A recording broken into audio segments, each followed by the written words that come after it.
এখানে আসার সময় দীপু দাসের বাবার সঙ্গে ভিডিও কলে কথা বলতে বলতে এসেছি ময়মনসিংহ।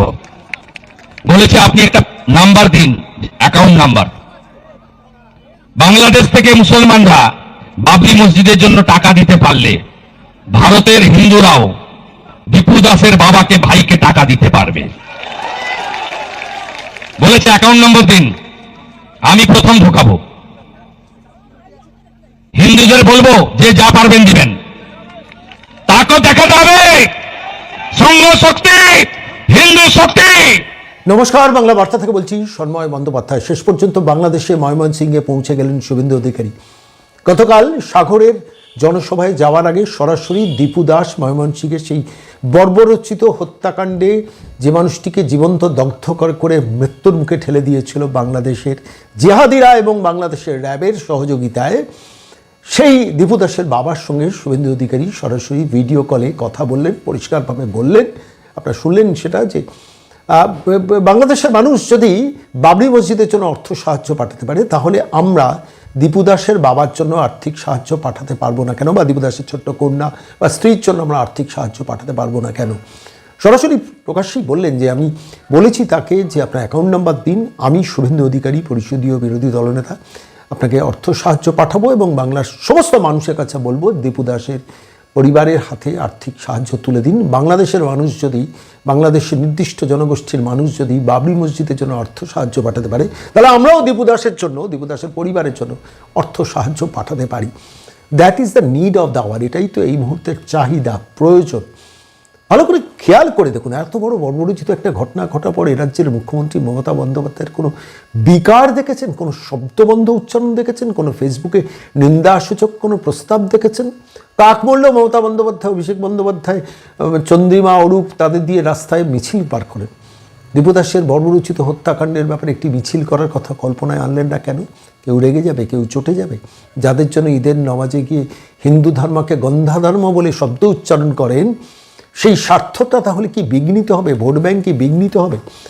ওপারে দীপু দাস মারা যান সেদেশের ইউনুস সরকারের বদান্যতায়, এদেশে হরগোবিন্দ দাস, চন্দন দাস মারা যান এ রাজ্যের নবান্নের শাসকের বদান্যতায়। এবং তারপর এপ্রিল মাসের পর ডিসেম্বর মাসে এসে যখন রায় ঘোষিত হয়, সদর্পে ADG south Bengal law and order Supratim Sarkar press conference করতে বসেন। আমরা এইভাবে তদন্ত করেছি, আমরা তার ফলেই এটা মৃত্যুটা, তার ফলেই এই বিচারটা ত্বরান্বিত হয়েছে। বলতে লজ্জা লাগলো না সুপ্রতিম সরকার? হরগোবিন্দ দাস, চন্দন দাসের মৃত্যুটাকে ত্বরান্বিত করার জন্য যে পুলিশ নির্বিকার থেকেছিল, সেই পুলিশের ব্যাপারে কি শাস্তির ব্যবস্থা করেছেন? দুটো মানুষের মৃত্যুর ব্যাপারে তদন্ত করে 13 জনকে দোষী সাব্যস্ত করার ব্যাপারে ক্রেডিট নিচ্ছেন ADG south Bengal law and order Supratim Sarkar. অথচ যে পুলিশ ফোন পেয়েও ফোন ধরলো না, যে পুলিশ খবর পেয়েও এলো না, সেই পুলিশের যারা কর্তারা ওইখানে শামসেরগঞ্জে বসে সেদিনকে মৃত্যুটাকে ত্বরান্বিত করেছেন, তাদের তো কোনো শাস্তির ব্যবস্থা হলো না। শাস্তির ব্যাপারে কোনো উচ্চারণ সুপ্রতিম সরকাররা করলেন না। যেভাবে মোহাম্মদ ইউনুসের সরকার এখন বলছেন দীপু দাসকে যারা হত্যা করেছেন তাদের চিহ্নিত করে তাদের গ্রেফতারি হচ্ছে, কিন্তু তাদের পুলিশের তরফ থেকে যাদের হাতে তুলে দেওয়া হয়েছিল তাদের শাস্তির ব্যাপারে মোহাম্মদ ইউনুসের কোনো ব্যবস্থা দেখেছেন? কি অদ্ভুত মিল না মোহাম্মদ ইউনুসের সরকারের সঙ্গে মমতা বন্দ্যোপাধ্যায়ের সরকার। দীপু দাসের হত্যাকাণ্ড সংগঠিত হচ্ছে কাটসি ইউনুসের সরকার, এখানে হরগোবিন্দ দাস, চন্দন দাসরা মারা যাচ্ছেন কাটসি মমতার সরকার। কি বলবেন? তারপরেও মমতা বন্দ্যোপাধ্যায়ের প্রশাসন অধিকাংশ জনগোষ্ঠীর সমর্থন চাইতে বেরোন না। নির্লজ্জ বেহায়ার একটি রাজনৈতিক প্রতিষ্ঠান বলবো না, প্রতিষ্ঠানের অমর্যাদা হয়। ঠিক সেই সময় দাঁড়িয়ে রাজনীতির আঙ্গিনার বাইরেও যে প্রয়োজনটা ছিল, এই পশ্চিমবঙ্গের মানুষের সরাসরি ময়মনসিংহে কানেক্ট করা দরকার ছিল। শুভেন্দু অধিকারী সেটাই বুঝেছেন, বুঝেই ভিডিও কলটা করেছেন, এবং সেটাই এই মুহূর্তের প্রয়োজন, এই মুহূর্তের যথার্থতা। যে দেখুন, আমি খুব সিম্পলি একটা জিনিস আশা করেছিলাম যে এ রাজ্যের মুখ্যমন্ত্রী যখন রবীন্দ্রনাথের কুঠি বাড়ি আক্রান্ত হয়েছে কোনো সাইকেল রাখাকে কেন্দ্র করে কোনো একটা ঘটনার প্রেক্ষিতে, তখন একটা বাংলাদেশের নির্বাচন কমিশনের সঙ্গে বৈঠকে সেই প্রসঙ্গটা উত্থাপিত করেছেন বলে প্রকাশ্যে মিডিয়াতে বেরিয়েছিল। মমতা বন্দ্যোপাধ্যায় পারতেন না 2 লাইনের একটা রিজয়েন্ডার দিয়ে 2 লাইনের একটা অন্তত নিন্দাসূচক কথা বলতে? কি এসে যেত, কি অসুবিধা থাকতো? একজন দীপু দাসকে ওইভাবে জীবন্ত পুড়িয়ে মারার পর সারা পৃথিবী জুড়ে আলোড়ন হচ্ছে, সারা পৃথিবীর মানুষ নিন্দা করছেন এবং ভাষা নির্বিশেষে মানুষ নিন্দা করছেন সেই ঘটনার। এটা যে মমতা বন্দ্যোপাধ্যায় তার নিন্দা করতে পারছেন না, কোথায় অসুবিধে, কোথায় আটকাচ্ছে, এটা আমাকে বারবার পীড়া দিচ্ছে, বারবার যন্ত্রণা দিচ্ছে। দেখুন, মোহাম্মদ ইউনূস রেগে যান, মমতা বন্দ্যোপাধ্যায় কিছুতেই কিছু করবেন না। জসিমউদ্দিন রহমানি রেগে যান, মমতা বন্দ্যোপাধ্যায় কিছুতেই কিছু করবেন না। আনসারুল্লাহ বাংলার রুষ্ট হয়, মমতা বন্দ্যোপাধ্যায় কিছুতেই কিছু করবেন না। জামাতরা রুষ্ট হন, মমতা বন্দ্যোপাধ্যায় সেটা কিছুতেই করবেন না। আমার বাংলাদেশে যারা বন্ধুবান্ধব মাঝে মাঝে ফোন করে, জামাতরা ভীষণভাবে মমতা বন্দ্যোপাধ্যায়ের ভক্ত, সে দেশের জামাত যারা উগ্রপন্থী মৌলবাদী শক্তি, তারা ভীষণভাবে এ রাজ্যের প্রশাসক মুখ্যমন্ত্রী মমতা বন্দ্যোপাধ্যায়ের প্রশংসায় পঞ্চমুখ। কি করে মমতা বন্দ্যোপাধ্যায় বলবেন দীপু দাসের হত্যার নিন্দা করবেন? এটাই তো স্বাভাবিক, এটাই তো লজিক্যাল।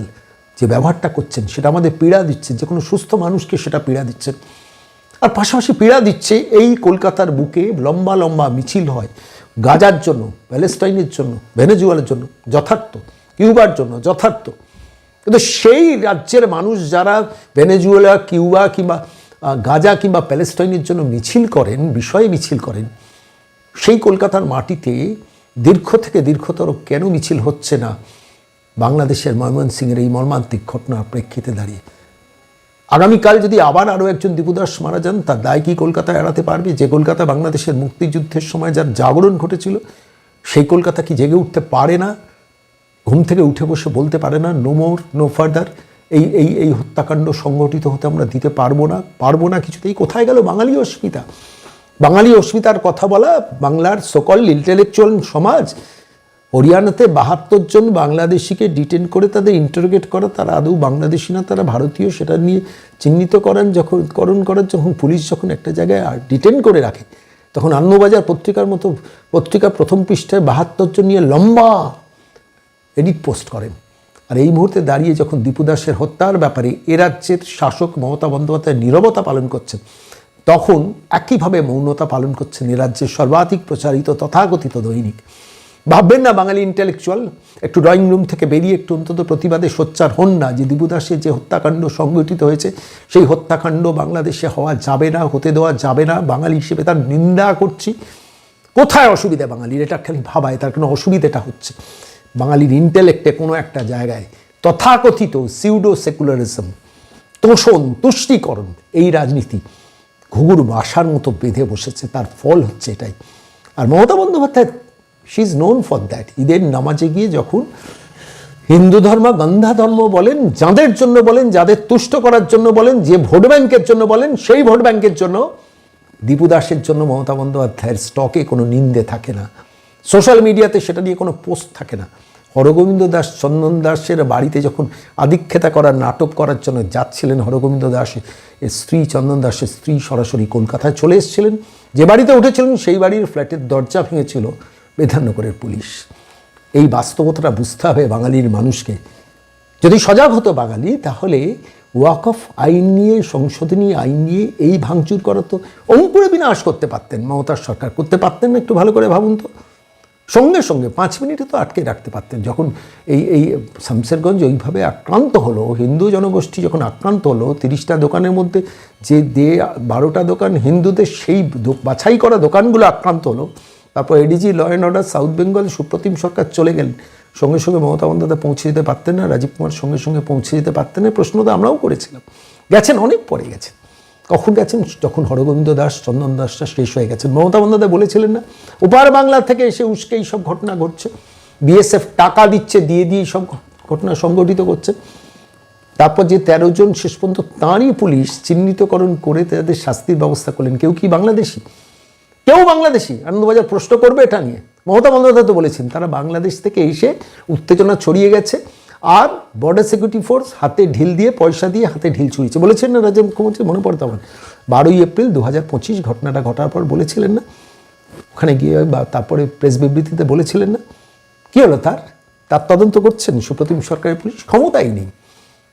ইয়েস ম্যাম বলা এইসব পুলিশ অফিসারদের ক্ষমতাই নেই। ইয়েস ম্যাম বলা এইসব পুলিশ অফিসাররা, যেসব পুলিশ সেদিকে শামসেরগঞ্জের হত্যাকাণ্ডকে সংগঠিত করেছিল, মানে সংগঠিত হতে সাহায্য করেছিল নীরবতা দিয়ে, তাদের একজনের বিরুদ্ধে সুপ্রতিম সরকারের পুলিশ শাস্তির ব্যবস্থা করেছেন, রাজীব কুমারের পুলিশ শাস্তির ব্যবস্থা করেছেন, ১৩ জন অপরাধীকে চিহ্নিতকরণ করেছেন। না, ওটা তো আইওয়াস, ওটা না করলে তো সমস্যা আছে। তাও আবার ফাঁসি নয়, যাবজ্জীবন। রাজ্য প্রশাসন যদি ঠিকভাবে এই তদন্তটা করে ঠিকঠাক রিপোর্ট দিত, তাহলে কি তাহলে কি একটা ওই ওই যাবজ্জীবনেই শেষ হতো না ফাঁসিতে শেষ হতো? প্রশ্নটা করুন, প্রশ্নটা ভাবুন। আর এই মুহূর্তে দাঁড়িয়ে বাংলার সমস্ত রাজনীতিবিদের দীপু দাসে কনসেন্ট্রেট করা উচিত, কারণ দীপু দাস একটা হয়েছে, আরও হাজারো দীপু দাসের ঘটনা হয়তো অলক্ষ্যে চাপা পড়ে গেছে ওই পূর্ববঙ্গের মাটি থেকে দাঁড়িয়ে। গ্রেটার বেঙ্গল করা জসিমউদ্দিন রহমানি যখন এই পশ্চিমবঙ্গে দাঁড়িয়ে পশ্চিমবঙ্গের মুখ্যমন্ত্রীকে গ্রেটার বেঙ্গল করার কথা বলেন, মমতা বন্দ্যোপাধ্যায় তার প্রতিবাদ করেন না।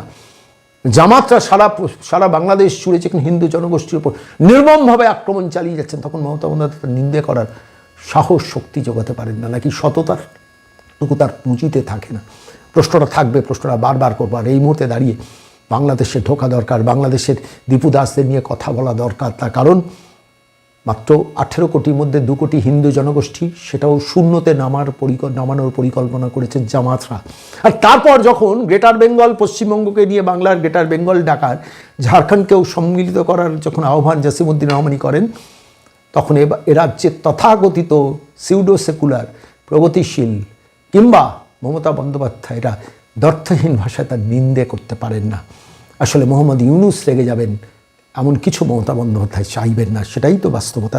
ঠিক সেই প্রেক্ষিতে দাঁড়িয়ে সাগরের জনসভায় গতকাল শুভেন্দু অধিকারী যে আহ্বান করলেন, তার কিছুটা অংশ দিয়ে আজকের এই প্রতিবেদন শেষ করব। মারা এই সরকার না থাকলে বাংলাদেশের মতো শাখা পলা সিঁদুরও থাকবে না।